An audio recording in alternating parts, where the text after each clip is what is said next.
السلام عليكم ورحمة الله وبركاته. لو أول مرة تشوف وصفاتي لايك وشير للفيديو واشتراك للقناة. النهاردة معانا وراك فراخ بالبصل الأحمر. طبعا هي أكلة لذيذة جدا، مش جديدة ولا حاجة، بس هي سهلة وطعمها تحفة. نبدأ الوصفة. هنكمل معلقتين سكر في معلقة سمنة كده على نار هادية لغاية ما أحس إن لون السكر بقى يعني لون العسل كده، بلاش نغمقه قوي يعني. أول ننزل بالبصل نقطع جوليان مع شرايح من الفلفل الأخضر، حار بقى ومش حار براحتك. نقلب لغاية ما البصل يدبل معانا زي ما انتم شايفين كده. بعدين هنبدأ نحط البهارات. ايه هي بقى؟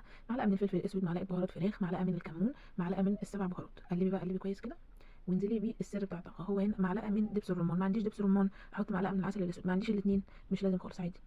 هبدأ بقى اجيب الوراك بتاعتي مغسولة كويس قوي ومنقوعة في محلول النقع اللي احنا عارفينه، واتبلها بالتتبيله بتاعتنا. وعايزين بقى نسيبها شويه، اقل حاجه ساعه يعني، سيبها في التتبيله، مش عايزه عادي برضو يعني زي الفل معانا ان شاء الله. طاجن بقى او برام زي ما بتقولوا مدهون زيت، وهنزل بيه الوراك بتاعتنا بالخلطه بتاعتها.